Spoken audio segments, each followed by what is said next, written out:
What are you saying on X? Coyote joins me now to explore that. Coyote. It's always a tricky one when you say, what are you saying on X? Or when you say, go to your X. Go to the X platform. So let's head over there right now. And it's not just X, it's across social media. You know how to reach us, hashtag CCV Morning Brief, or you can do it on WhatsApp as well. And for those viewing live on YouTube, you can drop your comments on there and we'll engage as much as we can. We're starting off, Jeffrey, with the flood, which you talked about.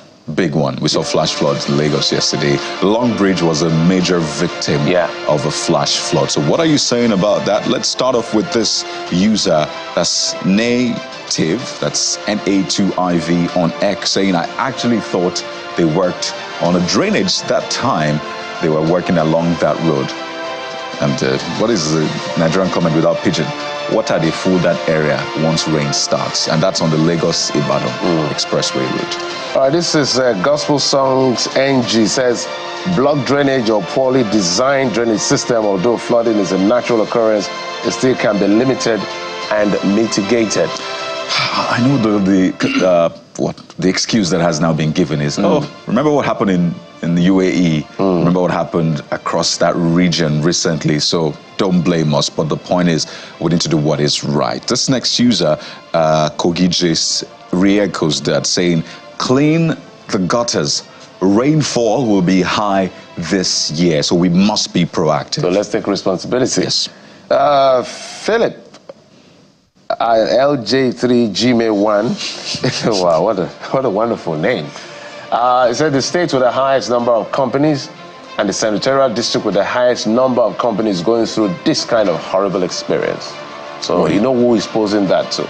That's a major industrial hub across the country. Exactly. And this next one is from Blancho1 saying, Lagos State and Ogun State government need to look into it. All roads leading into each state should be in good shape. And I understand there's some repairs going on that axis, the Long Bridge axis. So is that also responsible for this?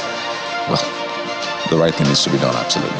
All right, so, but that's all we're talking about. There was a response when asked questions yesterday, right here on Channels Television, over the issue of prison management and all of that. So, the Minister of Interior, Olubumitunji Ojo, had said that federal government may relocate Ikoyi prisons and others as well, because what happens is that when these prisons were built, the level of upward mobility or urbanization had got into some of these places. Now, there are places where literally like an encirclement, like they are just by where everybody lives. I think in New York,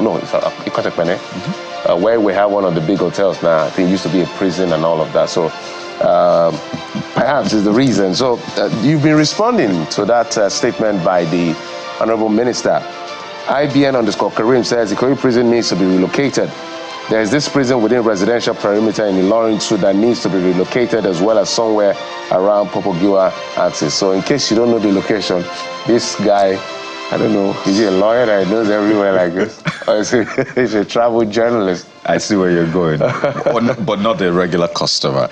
Take a look at this one from This Is Moyo, saying, I hope it won't be moved to an isolated area where jailbreak won't be too, or will be easy, or won't be too easy. But I think I get the point being made here. And if you look back, constructed in the 1950s or thereabouts, and as you said, I'm not sure they anticipated this. In fact, you remember teasing, or people tease residents in that area, saying that, well, you share real estate with a correctional facility. So it's important to think through this very well. So is that supposed to increase the value of the real estate or drop it? Just to tease the people in that area, saying don't feel yourself, because real estate is very pricey there. Absolutely. But we're happy that he's thinking about this, and we hope as well that it will be taken to good sites where jailbreak will not be a common thing. Okay, we've read that. So I think this one is a bill for the creation of a new state for Southeast Skills First Reading. The reason for this is the Southeast is the only region in the country that has just 5 states. Every other region, South, every other region has 6. The highest is Northwest, that has 7. So we have Northwest 7, Northeast 6, North Central 6, South, and Southwest. But Southeast just has 5, and that bill scaled through. So this is your response.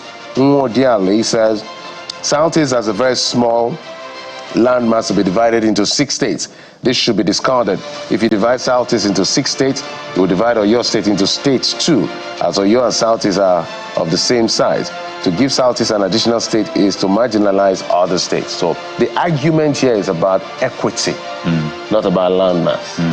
I guess that's what the argument is. Right. We can also question the issue of productivity, economic viability. Right. So it's an argument, that's why it's in the National Assembly. Because the argument will also be, what about some states in the Northwest, for example, that you can combine? So should they have extra states as well? Yeah, like Niger State. You get it. Niger is big. So, well, that's why it's at the National Assembly. The debate will go on. This next one is from Eze Oshime. Says, that's not my region. That's how this user starts. But they are long overdue for it. All other regions have 6 states, some have more. So why should there be just 5 states, or why should theirs be just 5 states, says? All right, 4man123 is your name. It is still a bill that requires constitutional amendment, so it will go to all of the 36 states houses of assembly, and I don't think apart from the 5 states, no state will approve it, since they also have a state creation request in the National Assembly. I can bet it can fly, and they should grant all state creation requests. This issue of state creation, let's put it in context, is always a debate. Yeah. And one of the debate is economic viability. For Southeast, they are talking equity, but we'll also look at economic viability. Over 70%, let's say it clearly, by data, over 70% of the states in Nigeria, if you remove federal allocation, if they were companies, they will pack up because they depend on FAC. Over 70% depend on over 50, their revenue dependence is over 50% from FAC. So some are as bad as over 90. I have an idea, Jeffrey. Yep. So we're seeing what the CBN is doing with recapitalization. Right? So should we recapitalize this? How about we recapitalize the states and say, okay, you know what? That. If you're viable, come here. If you're not viable, come here. Let's maybe merge you or withdraw your license. That's just a lighter note, but it talks about the deep issues which we have, because no state has any business with non-viability. The states have human capital resources, natural resources, the list goes on and on. So it really bugs me. So maybe we can have a recapitalization exercise for states. Those in favor say aye. I was not in the parliament. I was not here. I didn't come to work. Take a look at this next one. It's from Issa Shaibu on X as well, saying, before you know it, every geopolitical zone will demand for new state creation. So Nigeria should prepare for more new states from each zone of the Federal Republic. Well, as the previous user said, this is a quite tedious process. So let's follow and see how it goes, and if others will follow suit. All right, so there's constitutional amendment by next year, somewhere around next year, right? Yeah. August or so. I think late this year, I think in November, they should have some sort of idea. Yeah. By next year, we should see some drastic amendment to some of the provisions of the Constitution. Kolawale Gode says, even if the state is created is the size of a football field, they should be allowed to have their own 6 states geopolitical zone structure. I stand in full support of this bill. So this person is strong on equity.